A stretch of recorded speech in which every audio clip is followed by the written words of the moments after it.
sehingga sistem imun akan merespon sel tadi atau bagian daripada tubuhnya dengan membentuk antibodi atau sistem imun seluler, ya. Itu yang disebut dengan penyakit autoimun. Sehingga pada penderita-penderita penyakit autoimun itu tidak ada toleransi. Toleransi itu maksudnya semestinya sistem imun itu kalau ya yang bagian daripada tubuh kita atau sel itu tidak boleh direspon. Tapi karena ada kelainan atau defek genetik sehingga ya sel, contohnya pada penderita SLE itu inti sel itu dianggapnya sebagai antigen sehingga disebutlah itu sebagai autoantigen, dan tubuh akan merespon autoantigen dengan membentuk autoantibodi, ya. Dalam hal ini adalah antibodi terhadap inti sel, ya. Jadi terbentuknya antibodi terhadap sel itu disebut autoantibodi. Nah, itulah yang disebut dengan penyakit autoimun. Jadi penyakit autoimun adalah penyakit di mana sistem imun tubuh kita merespon sel ya yang dianggapnya sebagai autoantigen dengan membentuk autoantibodi.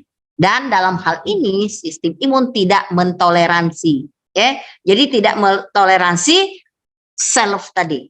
Jadi itulah yang disebut dengan autoimun disease. Nah, ini ya. Jadi salah satu patofisiologi daripada penyakit autoimun adalah loss of toleransi, ya. Jadi hilangnya toleransi. Semestinya kalau itu adalah sel tidak boleh direspon, ya.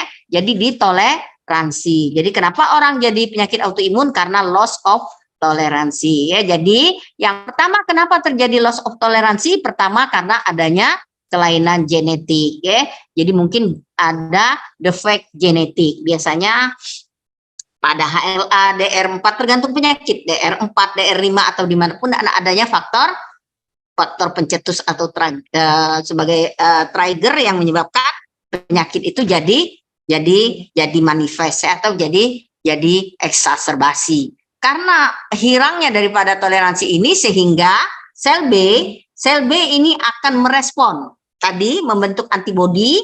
Kompleks antigen antibodi ini akan menyebabkan kerusakan daripada jaringan. Jadi ini akan membentuk autoantibodi yang persisten dan patogenik. Jadi autoantibodi itu persisten, terus-menerus ada di dalam darah dan bersifat patogen, ya. Jadi patogenik imun kompleks, kemudian autoantigen dengan autoantibodi ini akan bereaksi membentuk kompleks imun, ya. Sehingga nanti akan menyebabkan kerusakan jaringan di mana kompleks imun itu mengendap, ya. Nah, ini juga bagaimana mekanisme terbentuknya autoantibodi. Nah, ini ya apabila ini APC, jadi kalau misalnya dalam keadaan normal yang bersifat sebagai autoantigen ya kuman mestinya antigen, ya. Tapi dalam keadaan tidak normal maka yang bersifat autoantigen adalah bagian dari badan kita sendiri. Contohnya inti sel, kemudian direspon, kemudian membentuk autoantibodi oleh sel plasma. Maka sel plasma akan membentuk autoantibodi. Misalnya autoantibodi terhadap inti sel itu disebut ANA, anti nuklear antibody. Contoh, ya, contohnya. Nah, ini penyakitnya tadi seperti dokter sebut tadi, ada limfosit kita ya yang bersifat autoreaktif yang semestinya tidak merespon. Jadi karena loss of toleransi sehingga limfosit yang semestinya tidak memproduksi autoantibodi jadi membentuk autoantibodi, ya. Itu kira-kira sama, tapi bisa juga ya terhadap sel T yang reaktif, ya, sehingga bisa juga terbentuk bukan autoantibodi tapi CD8 atau makrofag terhadap sel. Jadi nanti tergantung dengan penyakitnya. Jadi kalau misalnya dia itu adalah sistem imun yang humoral, maka yang terbentuk adalah autoantibodi. Tapi kalau dia penyakit autoimunnya karena sistem imun yang seluler, maka yang akan terbentuk adalah CD8 ataupun makrofag, ya. Nah, ini contoh autoantigen ya, yang bersifat sebagai autoantigen. Jadi ini adalah bagian-bagian daripada tubuh kita, DNA, ya, inti sel, ya, sDNA, ya, aktin, ya. Ini seluruh adalah autoantibodi yang terbentuk terhadap seleb. Jadi ini sebenarnya bagian daripada tubuh kita, bagian daripada sel. Sel itu apabila dipotong-potong maka proteinnya ini yang di bawah ini protein-protein inti sel yang apabila kita pecah maka dia akan menjadi protein-protein ini yang oleh sistem imun itu akan direspon membentuk auto antibodi. Ini auto antibodinya, jadi ini adalah auto antigen ya. Jadi prinsip daripada penyakit autoimun adalah ada protein daripada tubuh kita, biasanya protein inti sel. Inti sel itu kalau dipecah-pecah banyak ya. Ya, jadi protein-protein yang banyak, ada ssDNA, ada inti sel, ada pimektin ya. Jadi seluruh protein-protein ini apabila dianggap oleh tubuh sebagai non-seleb maka dibentuklah auto antigen. Itu prinsipnya autoimun ya. Nah ini tadi contoh-contohnya ya. Contohnya pada penyakit rheumatoid arthritis ya. Rheumatoid arthritis ini adalah penyakit autoimun di mana ada protein dari sendi itu yang dianggap sebagai auto antigen sehingga tubuh membentuk auto antibody ya. Ini kalau udah kena penyakitnya banyak nih uangnya keluar. Kalau di Amerika tuh sampai 1 billion per year per orang ya. Jadi kenapa kita mesti belajar penyakit autoimun, bagaimana kita mencegah supaya penyakitnya tidak jadi eksaserbasi ya. Itu juga untuk menghemat pengeluaran negara ya. Ini kasusnya juga banyak ya. Nah, penyakit autoimun itu secara umum dibagi atas organ spesifik dan sistemik. Kalau organ spesifik dia dapat kita tunjuk organnya. Contohnya pada Graves' disease. Jadi Graves' disease itu organ spesifik pada tiroid ya, terbentuk antibodi terhadap reseptor tiroid. Tapi kalau yang sistemik contohnya pada sistemik lupus erythematosus di mana ya, penyakit ini menyebabkan manifestasi klinik pada hampir seluruh organ. Jadi dari ujung rambut sampai ke ujung kaki. Nah, itu disebut dengan autoimun yang non-organ spesifik atau sistemik. Tapi kalau dia mengenai satu organ, itu disebut dengan penyakit autoimun organ spesifik. Ya. Kemudian ini ya, jadi imun respon ya apabila dia mengenai hanya satu atau beberapa organ atau organ yang terbatas disebut organ spesifik autoimun disease. Tapi kalau dia mengenai banyak organ ya atau lebih dari 3 organ maka dia disebut autoimun yang sistemik atau non spesifik organ ya. Nah, ini juga tadi bagaimana proses autoimun tadi seperti yang di depan ya, release of antigen. Jadi biasanya bagaimana antigen itu bisa rilis itu biasanya karena pecah. Jadi inti sel yang pecah yaitu akan protein-proteinnya akan banyak masuk ke dalam darah ya, kemudian ditangkap oleh APC untuk dipresentasikan ke T helper 0. Kemudian T helper 0 akan berdiferensiasi ya menjadi sistem imun seluler tadi yang dokter bilang ya, di mana yang akan teraktivasi adalah makrofag atau yang akan teraktivasi adalah CD8 ya, atau sistem imun humoral ya, di mana yang akan teraktivasi adalah sel B, sel plasma dan kemudian membentuk antibodi atau auto antigen ya. Nah, ini juga ya bagaimana patogenesis rilis daripada sequester antigen. Jadi apabila ada antigen yang lepas atau protein daripada organ yang lepas yang oleh tubuh itu dianggap sebagai non-seleb sehingga tubuh akan membentuk antibodi terhadap protein tersebut dari manapun proteinnya ya.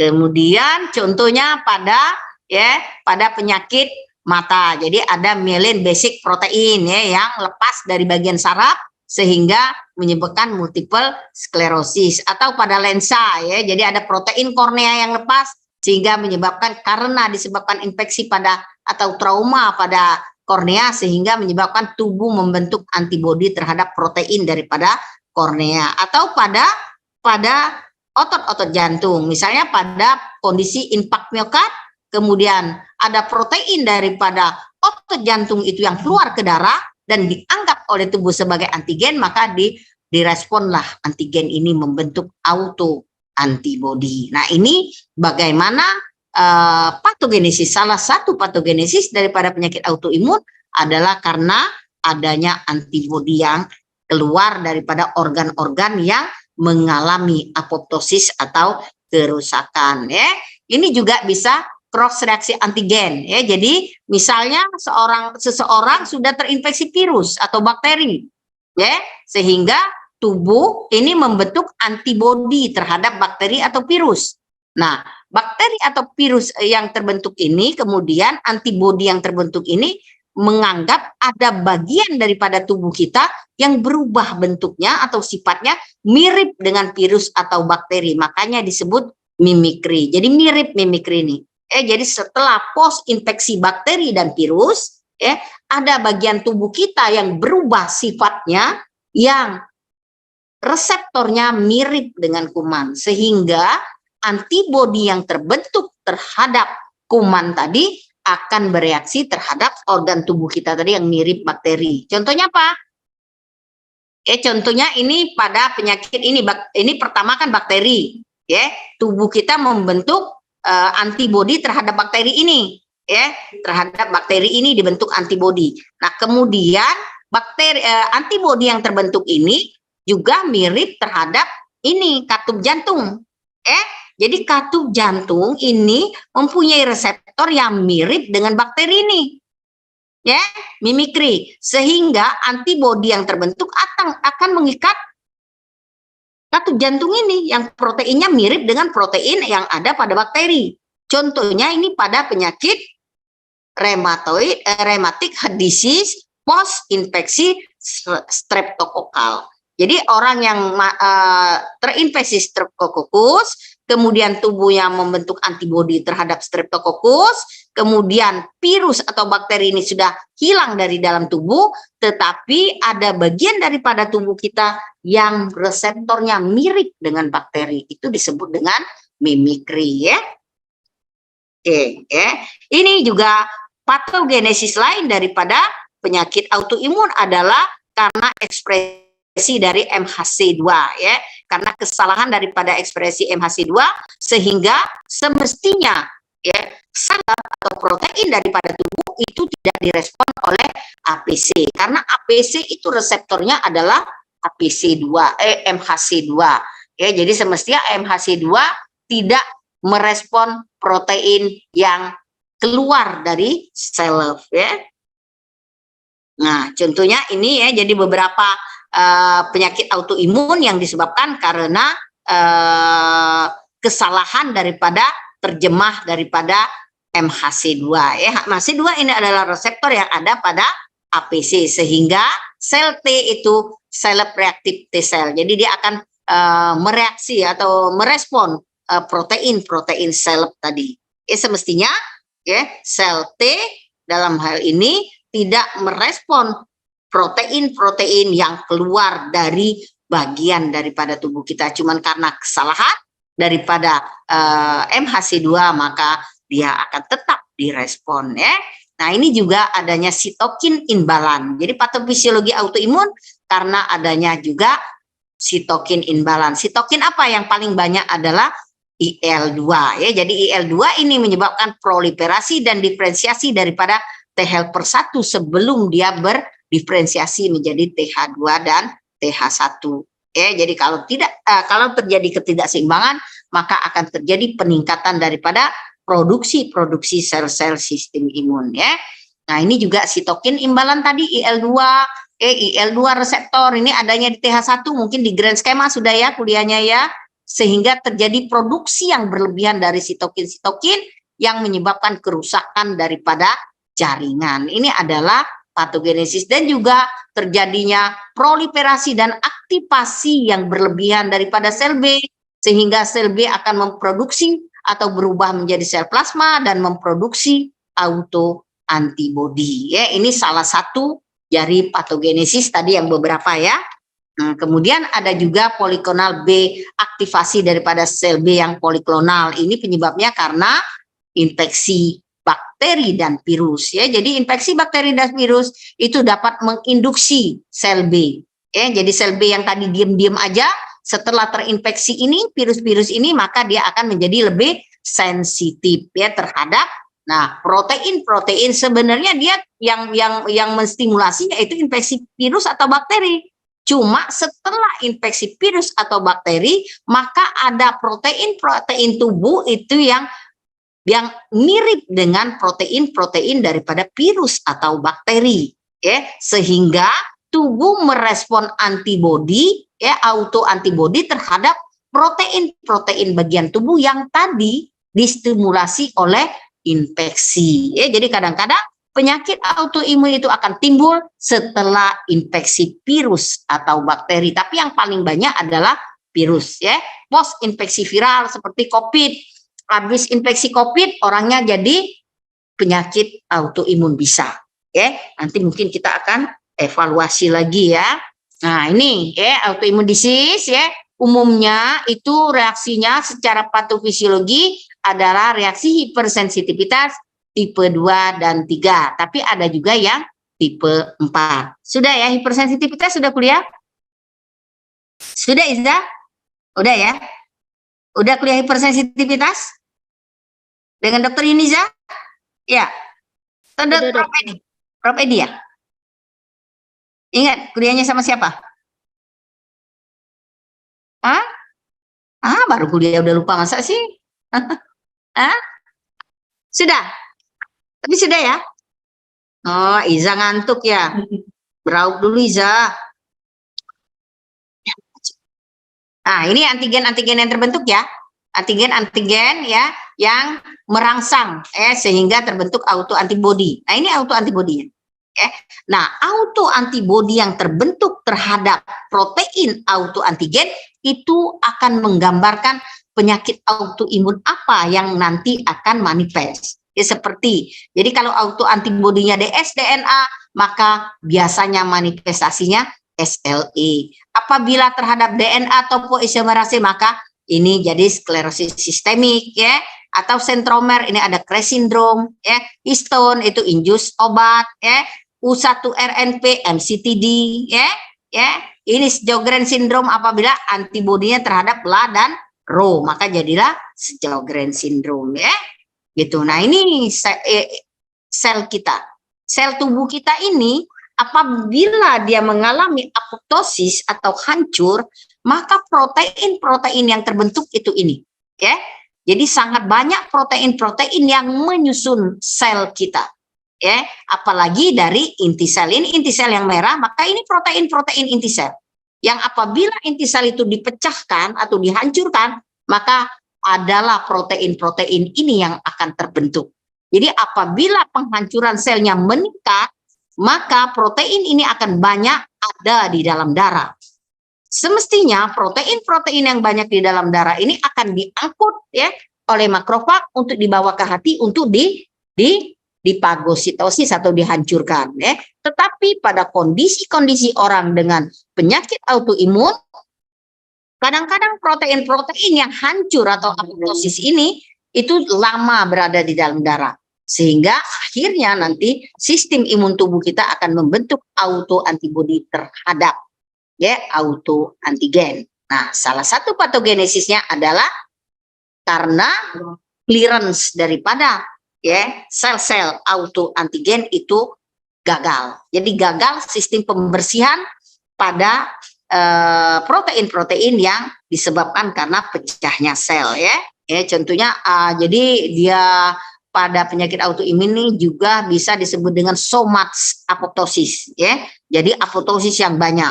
Jadi orang-orang SLE misalnya karena terkena sinar matahari, sel kreatin daripada kulitnya itu akan banyak pecah sehingga banyak inti sel yang berhamburan di dalam darah. Nah, itulah nanti yang akan direspon oleh sistem imun membentuk antibodi terhadap inti sel, ya. Nah, ini hipersensitivitas tipe 2, saya ulang sedikit, ya. Ini adalah terjadi karena terbentuknya kompleks antigen antibodi di dalam darah, ya, sehingga ini akan menyebabkan lisis daripada, contohnya pada anemia hemolitik autoimun, maka akan terbentuk antibodi terhadap sel darah merah, ya. Berbentuk kompleks imun yang nanti akan dibawa ke sel fagosit, contohnya neutrofil, kemudian menyebabkan lisis daripada kompleks antigen antibodi, ya. Itu yang akan dibawa lisisnya biasanya kalau di dalam darah dia ambil dibawa ke hati dan dien, ya, dibawa ke hati dan dien.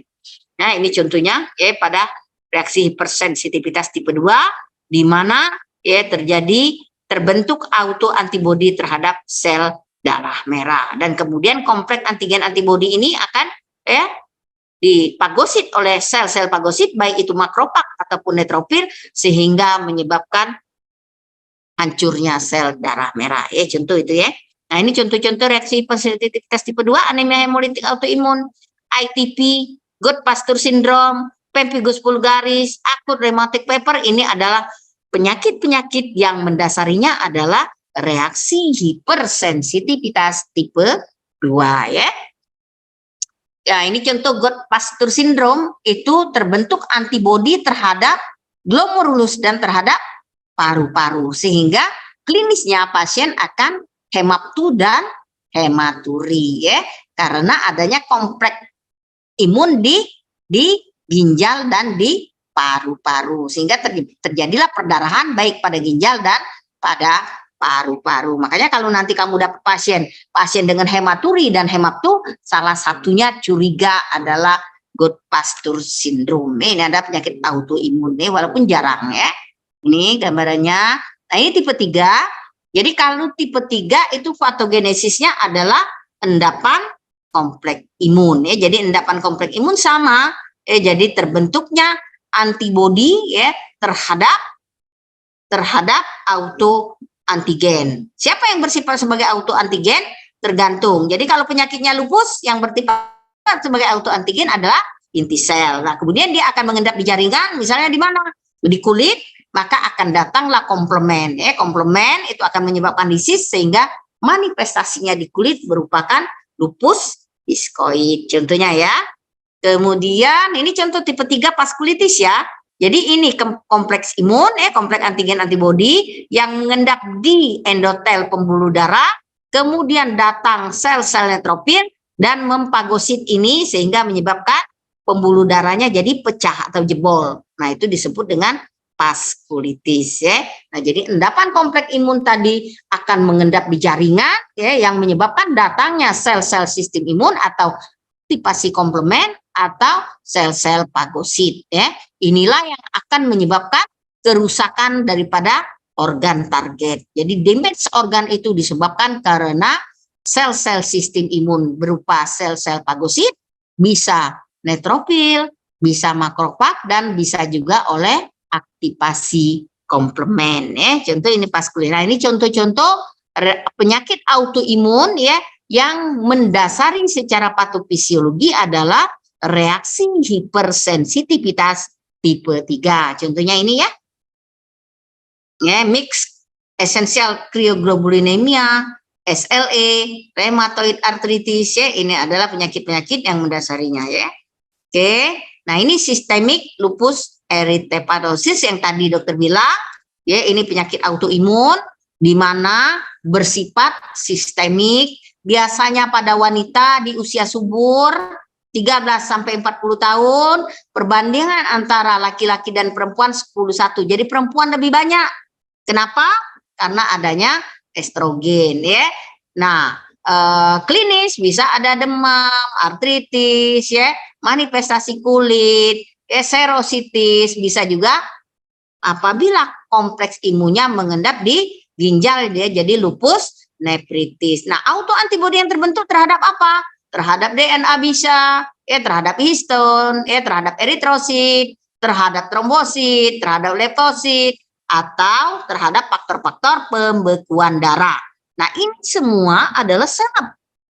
Tapi oleh sistem imun itu dianggap sebagai non-seleb, sehingga autoantibodi itu bisa terhadap eritrosit, bisa terhadap platelet, sehingga manifestasinya berupa anemia hemolitik, trombositopenia, bisa juga ini endapan kompleks imun ini ada pada pembuluh darah tadi gambarannya, pada pembuluh darah menyebabkan vaskulitis, bisa juga pada ginjal menyebabkan glomerulonefritis. Nah, makanya disebut sistemik karena endapan kompleks imun tadi bisa mengendap di mana-mana di seluruh tubuh karena dia mengikuti aliran darah mengikuti aliran darah. Nah, ini contohnya adalah vaskulitis yang ada di wajah ya, ini namanya malares ya.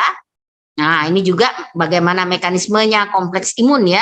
kompleks imun yang terbentuk sehingga akhirnya nanti akan terbentuk autoantibodi terhadap inti sel atau terhadap dsDNA. Okay. Nah, ini patogenesis ya, bagaimana autoantigen yang ditangkap oleh sel ya, sel dendritik kemudian dipresentasi ke T helper, kemudian mengaktifasi sel B memproduksi autoantibodi. Autoantibodi ini bisa mengendap di mana-mana tadi ya. Bisa di kulit menyebabkan rash, bisa di ginjal menyebabkan nefritis, bisa di sendi menyebabkan artritis, ya, bisa pada sistem hematologi, bisa leukopeni, bisa di saraf, bisa di jantung, semua bisa. Bisa di ginjal, ya, bisa paru-paru. Itu semua menyebabkan kerusakan daripada organ di mana kompleks imun tadi mengendap, ya. Ini reaksi hipersensitivitas tipe 3. Nah, ini contoh yang di kulit. Ini lupus diskoid. Ya, ini contoh yang di kulit yang disebut dengan fotosensitivitas. Jadi dia lebih merah atau lebih hitam dibandingkan dengan kulit di bagian lain ya. Nah, ini contoh di mulut, ulcer oral ya. Nah, ini antibodi ya yang terbentuk terhadap autoantigen pada penderita dengan SLE ya. Nah, ini juga kriterianya untuk diagnosis ya. Ada kriteria ARA namanya ya. Kriteria ARA ini ada 14. Kapan tegak diagnosisnya? Apabila 4 dari 11 ini, maka kita sudah bisa menegakkan diagnosis SLE. Ini ada kriteria, ini kriteria ACR tadi 11 ya. 11 dari 4 dari 11, maka nah 4 dari 11 maka tegaklah diagnosis. Jadi kalau ada 4 dari 11 ini kita bisa menegakkan diagnosis SLE ya. Nah, kemudian ini ya bagaimana kita menegakkan diagnosis? 4 dari 11 ada SLE ICC, 4 dari 17 ada juga EULAR, ini yang terbaru EULAR 2019 10 poin ya. Apabila 10 poinnya positif maka dia akan ditegakkan sebagai diagnosisnya ini SLE ICC-nya ya.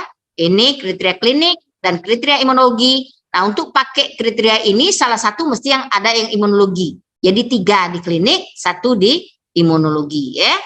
Kemudian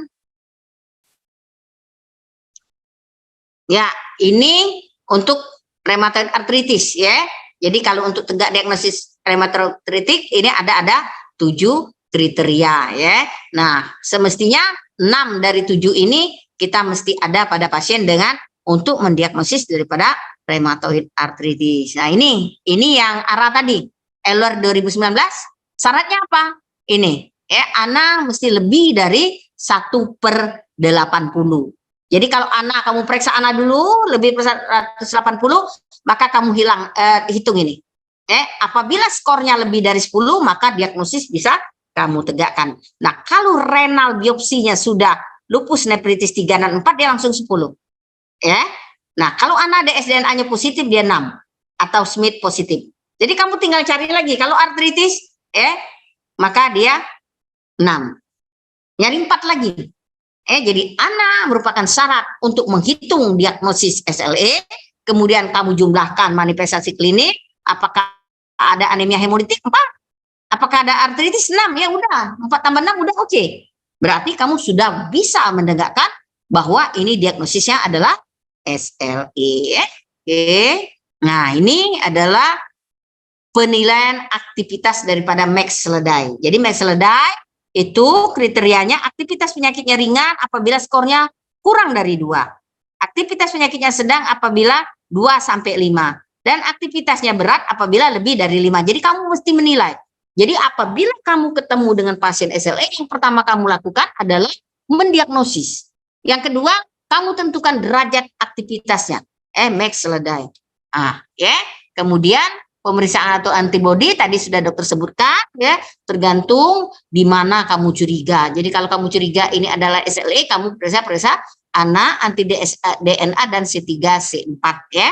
Kemudian yang lain juga mesti kamu periksa juga seperti urin rutin, hematologi tadi ya, apa-apa yang kamu anggap untuk ke arah diagnosis ya. Nah, ini ya, serum biomarker ini untuk SLE ya. Nah, ini juga ya, anafatan. Nah, jadi kalau misalnya kamu sudah dapat hasil pemeriksaan anak positif, kemudian kamu mau menegakkan ini diagnosisnya ke arah mana ini? Nah, makanya kamu periksa anak profile atau anak pattern ya. Jadi kalau ini anak IF, ini misalnya gambarnya homogeneous, homogeneous, maka ini kemungkinan DD-nya. Apabila speckle, ini kemungkinan DD-nya. Apabila nuclear, ini DD-nya. Apabila centromer, ini. Dan apabila dia peripheral atau rim, ini DD-nya. Ya. Nah, pada penyakit-penyakit ini maka sensitivitas daripada pemeriksaan ini adalah tinggi, ya. Ini ya, jadi semuanya kecuali rheumatoid arthritis dia pakai anti CCP biasanya, ya. Oke, ini sistemik lupus erythematosus ya, hemogonus ya. Kemudian kalau speckle ya, nah atau rim. Ini jadi untuk SLE kalau gambaran pattern daripada gambaran epitelselnya ini kita curiga ke arah SLE ya. Nah, bagaimana kamu mendiagnosis kalau seandainya anaknya negatif? Kalau anak positif, kamu cari Euler kan? Kalau Eulernya 10 sudah SLE dia. Tapi kalau Eulernya kurang dari 10 gimana, Dok? Ya, misalnya berapa? 8. Ya, kamu tambah 1 aja. Tambah fotosensitivitas atau kamu tambah immunological scoring lain. Ini immunologi scoring lain sehingga jadilah dia clinical SLE. Atau anaknya negatif gimana, dokter? Padahal klinisnya pas, ada malares, ada ini, dihitung-hitung dok sudah masuk ini, tapi kok anaknya negatif. Maka yang kamu periksa adalah ini ya, APL antifosfolipid syndrome atau C3C4. Jadi kalau skornya lebih dari 10 Euler ya, tapi anaknya negatif tapi positif komplemennya rendah ya, atau APL-nya positif, maka ini bisa disebut dengan clinical SLE ya. Jadi imunologinya mana, Dok? Ini imunologi ya. Jadi kamu bisa periksa C3C4 ya, anak anti DSN atau Smith ya, anti cardiolipin antibody, anti beta 2 glikoprotein antibody atau lupus antikoagulan. Jadi kalau anak negatif tapi ini positif, maka kamu bisa tegakkan diagnosis SLE kalau Eulernya lebih dari 10. Ya. Jadi kadang-kadang di lapangan nanti kamu dapat ini kasus-kasus. Dok, kok anaknya negatif, tapi orangnya gambarannya banget SLE. Ya. Jadi kamu mesti periksa komplement atau kamu periksa anti fosfolipid antibody. Ya, bisa ACA, IgG, IgM atau anti beta 2 glikoprotein ya. Oke. Nah, ini terapi, ini juga menentukan derajat beratnya ya, bisa ringan, sedang, berat. Kalau ringan, manifestasinya cuma di kulit dan sendi. Terapinya sederhana. Cukup kamu kasih hidroksikloroquine atau MTX atau kamu beri kortikosteroid dosis rendah. Dosis rendah berapa, Dok? 4 sampai 8 mili, kemudian kasih OAIN. Kalau sedang ini. Ya, ada nefritis ringan seberat, ada trombositopeni, ada serositis mayor. Nah, terapinya juga berat, apalagi yang ya, sedang, apalagi yang berat ya. Yang berat malahan kamu mesti induksi. Kapan disebut berat ini? Ya. Jadi kalau klasifikasi berat, ringan, sedang menurut ini buku PAPD, ini buku PAPD kita pakai. Kalau tadi yang SLE Daily Activity Index, jadi seledai yang dihitung. Yang 2 sampai 5 sedang, lebih dari 5 berat, itu pakai yang internasional punya. Jadi kita pakai seledai indeks. Nah, tapi kalau ini kita pakai Indonesia punya. Ya. Jadi kalau organ yang terlibat ini, maka kita sebut berat, terapinya ini. Ya. Sampai kalau gagal kita gunakan rituximab dan cyclosporin atau IVIG. Ya. Ini kalau gagal ya. Mudah-mudahan gagal. Ini pernah pelaksanaan ya. Jadi kalau mild, ini aja obatnya, jangan yang aneh-aneh. Ya, kalau moderate ini obatnya bisa pakai ya, tapi hidroksikloroquine itu semuanya dari ringan, sedang dan berat pakai. Ya, lihat. Glukokortikoid juga ya. Glukokortikoid dari ringan sampai sedang, cuma dosisnya aja. Ya, MTX juga ya. Nah, tapi kalau dia azathioprine, MMF ya, CNI, rituximab, siklofosfamid itu adanya di berat, kalau ini di sedang. Jadi mungkin kamu akan lihat kenapa tadi dokter sebut kamu setelah diagnosis tentukan derajat. Ya, karena apa? Dari derajat itulah kamu bisa mulai untuk diagnosis ya, untuk terapi. Kan untuk diagnosis ya. Oke, ini juga terapi, banyak obat-obat dengan efek sampingnya. Nanti boleh dibaca ya, slide ini boleh diambil, boleh. Kan sudah dokter kirim belum ini? Ya, boleh. Atau slide yang lama tinggal nambah-nambah aja mungkin ya, boleh. Ya, nah ini rheumatoid arthritis sebenarnya ini nanti adalah bagian daripada rheumatologi, tapi saya hanya melihatnya dari autoimun disease-nya ya, bukan dari terapi ya. Nah ini ya, adanya endapan kompleks imun di sendi. Biasanya terbentuk antibodi terhadap protein sendi. Jadi protein sendi ini ada yang hancur nih. Ya, kalsinorin namanya. Maka tubuh akan membentuk antibodi terhadap protein sendi. Nah, sebagai ini dia menyebabkan terjadinya inflamasi. Jadi ini ada antibodi terhadap protein sendi. Terjadi inflamasi sehingga terjadi erosi daripada sendi sehingga orangnya jadi nyeri, bengkak dan merah. Ini patogenesisnya ya, ini autoantibodi yang terbentuk. Ya, bisa terhadap histon, bisa terhadap dsDNA, bisa terhadap ANA, bisa rheumatoid factor, bisa terhadap keratin. Ya, antibodi yang terbentuk terhadap protein-protein sendi ya pada orang dengan rheumatoid arthritis. Jadi rheumatoid arthritis adalah penyakit autoimun di mana tubuh membentuk antibodi terhadap protein-protein sendi yang mengalami apoptosis ya. Nah, ini tadi kriteria diagnosis ya, Euler 2010 ya. Jumlah sendi yang terlibat, ada skornya ya. Kamu jumlahkan nanti ya. Apabila skornya lebih dari ya diperlukan minimal total skor 6 dari 10 untuk menegakkan diagnosis daripada RA ya. Jadi nanti kalau kamu udah jadi koas ya, kamu buka lagi catatan ini kalau lupa boleh ya. Wah, ini benar nggak ya RA? Buka catatan. Ya, ada pemeriksaan belum bilang, oh saya mesti melakukan ini, periksa ASPA, saya mesti melakukan RF, saya tanya dulu sudah berapa lama, kurang dari 6 minggu atau lebih dari 6 minggu, saya lihat CRP-nya. Nah, sehingga sebagai dokter kamu tahu, jangan kapan lihat, udah RA tidak boleh, mesti masuk ke kriteria, sehingga jadilah diagnosis, ya diagnosis bandingnya banyak, boleh dibaca nanti ya. Nah ini ya. Nah, ini adalah perubahan yang terjadi pada rheumatoid arthritis ya. Kalau awal dia cuma bengkak ya. Ini osteoporosis ya. Kemudian ini, tapi pada kasus yang lanjut dia akan menyebabkan osteoporosis yang difus ya. Terjadi MCP palang ya, kemudian terjadi PIP, MCP dan tulang karpal ya. Luas dan agresif erosinya ya. Kemudian distribusi sendi juga pada PIP, MCP dan karpal. Ini bisa kita ronsen nanti untuk menegakkan diagnosis ya. Ini contohnya ya, ini deviasi daripada ulna ya. Ini kalau dilihat gini bisa tahu dok ini pasti RA ya, tapi untuk menegakkan diagnosis kamu mesti hitung tadi seperti dengan kriteria EULAR 2010 ya. Nah ini contohnya subcutaneous nodul ada ya. Ya pengelolaan ya, tetap edukasi terapinya ya masih pakai DMARD ya, dan rehabilitasi kalau yang sudah bengkok-bengkok ya. Ini terapi mungkin terapi nanti bagian rheumatologi yang akan lebih mengajarkan bagaimana terapi pada RA. Jadi dokter hanya bagaimana patofisiologi terjadinya bengkak-bengkak sendi tadinya.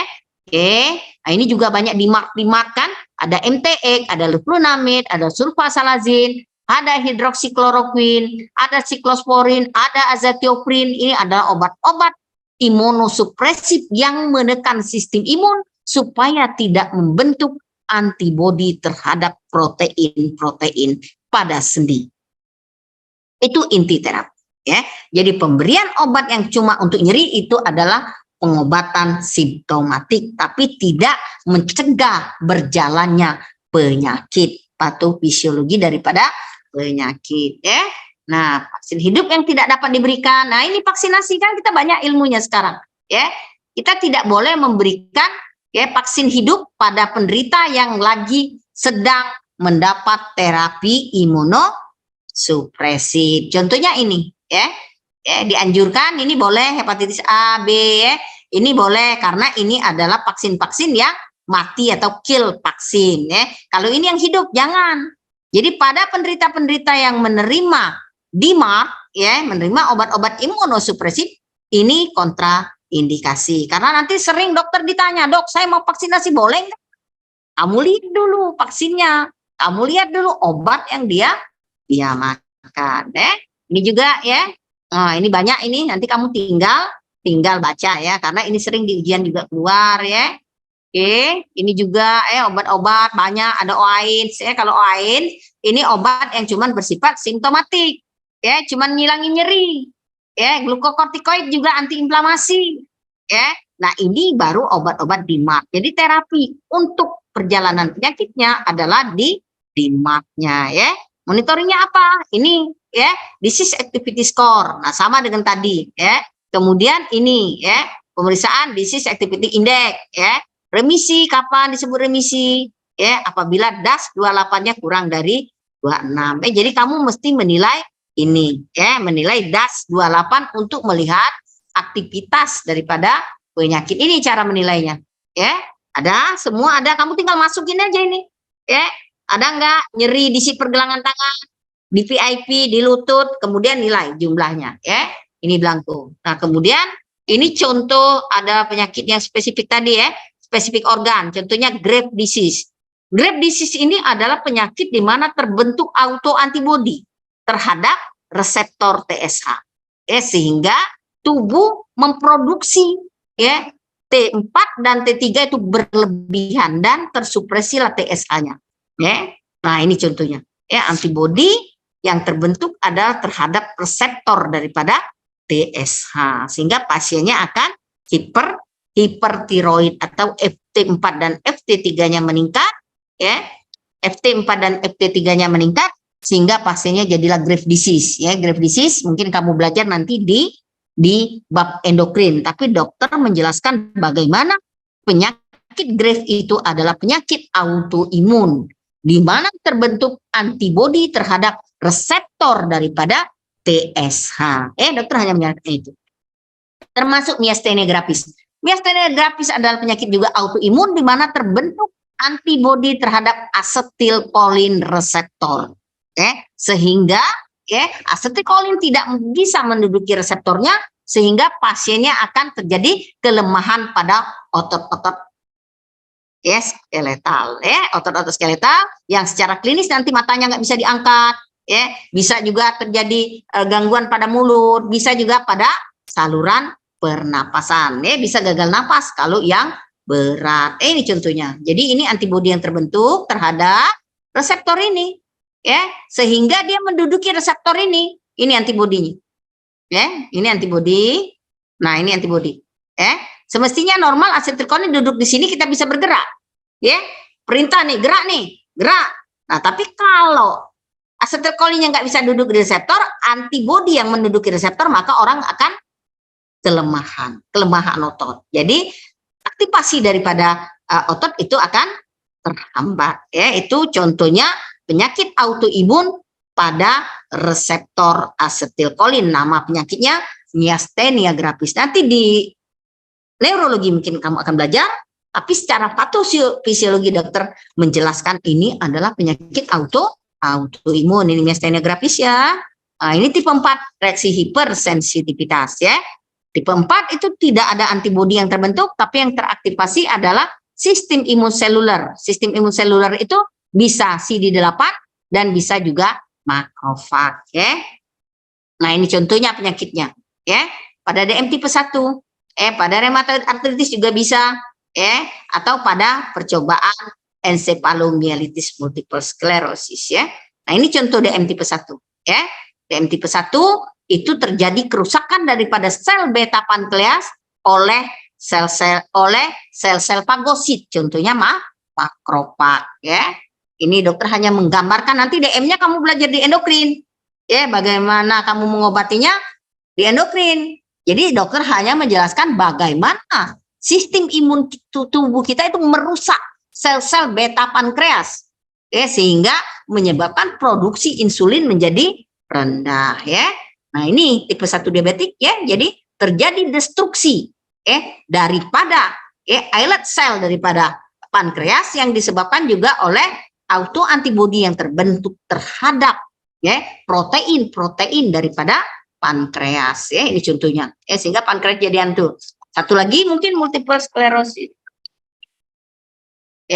penyakit multiple sclerosis. Ada penyakit ini saraf tapi dokter hanya akan menjelaskan bahwa ini adalah penyakit autoimun, ya, di mana penyakit autoimun ini mengenai daripada saraf tulang belakang, ya, saraf yang ada di belakang, ya, ini, ya, dengan autoreaktifnya adalah T sel, ya, menyebabkan inflamasi, ya, di sepanjang myelin, ya, di nerve, di saraf-saraf, sehingga klinisnya nanti berupa kelemahan, ya, kelemahan dari organ-organ ekstremitas inferior atau ekstremitas superior, tergantung dari saraf mana yang terkena, ya. Nah, ini contohnya, ya, manifestasinya, ya, berupa nanti kalau kamu ketemu pasien-pasien seperti ini, ya, kamu mesti lihatkan ini, ya, ini tipe-tipe dan klasifikasinya, ya. Nah, ini patogenesis, ya, ya, ini ya progresif sistemik sklerosis, ya. Jadi apabila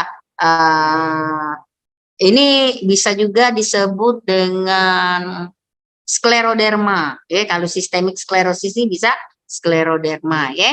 Ini, ya, bagaimana kamu mendiagnosisnya? Ini ada kriteria, semua ada nilai, ya. Jadi Euler ini pakai nilai semua. Nanti ini disimpan aja nilainya. Tapi mudah kok di internet zaman sekarangnya, tanya aja sama Mang Google, tahu kok dia. Mbak Google diagnosis sklerosis sistemik langsung keluar, ya. Ini bagaimana kamu menilainya, ya. Ini antibodi yang terbentuk adalah terhadap ini, ya, anti sentromer, anti topoisomerase 1 atau anti RNA polimerase, ya. Ini nilainya 3. Nanti kamu jumlahkan, apabila lebih dari 9 maka, ya, ini disebut scleroderma like disorder, ya. Jadi biasanya keras-keras tangannya, ya. Nah, ini, ya, untuk menilai, ya, jadi pada masing-masing lokasi kemudian tekan skor 0,3, ya, 3 itu penebalan kulit berat dengan ketidakmampuan untuk membuat lipatan kulit, jadi tegang kulitnya, keras, ya, keras dan tegang. Jadi apabila kamu raba kulitnya keras, kemungkinan ini adalah sklerosis sistemik, ya. Nah, ini untuk diagnosis sklerosis sistemik lupus, ya, 6 tahun. Nah, ini yang jadi masalah kalau dia juga mengenai paru-paru, biasanya pasiennya akan sesak. Tapi kalau dia mengenai hanya kulit, biasanya pasiennya harapan hidupnya masih banyak. Tapi apabila dia mengenai organ-organ yang di dalam seperti paru dan ginjal, maka prognosisnya tidak terlalu baik, ya. Jadi ini 6 tahun biasanya gejalanya. Biasanya yang paling mudah kita tegakkan diagnosis, lihat kulitnya, ya, kulitnya yang mengeras dan tebal, ya, tanpa bisa dilipat, tidak ada lipatan, ya, penebalan edematus pada ini gejala utama, ya. Jadi kamu akan memeriksa antibodinya tadi. Nah, apabila antibodinya positif sesuai, maka kita diagnosiskan. Apa terapinya? Sama, ya, terapinya steroid atau imunosupresin biasanya tidak kita gunakan, maka yang kita gunakan hanya imunosupresan, ya.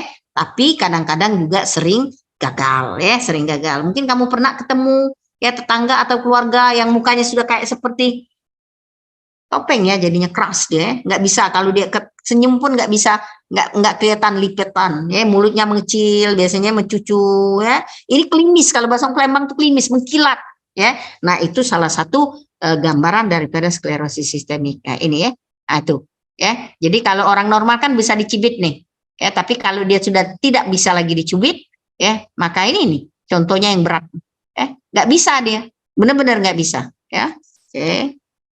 Terapi, ya, terapinya ini penyakit kronik dan sistemik, dia berjalan terus-menerus.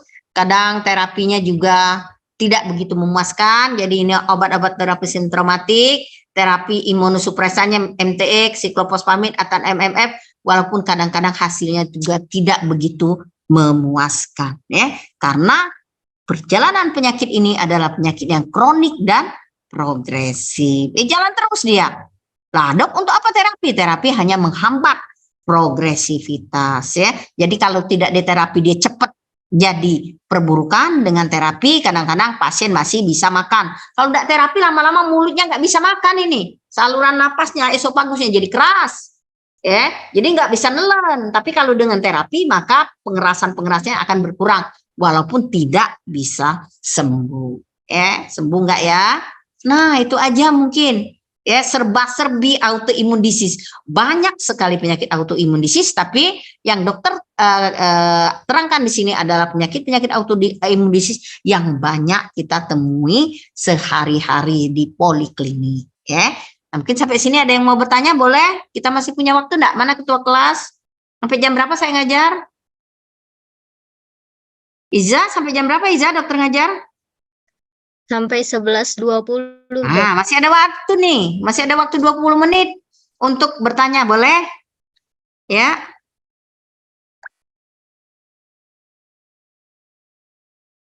Boleh yang mau bertanya? Yuk.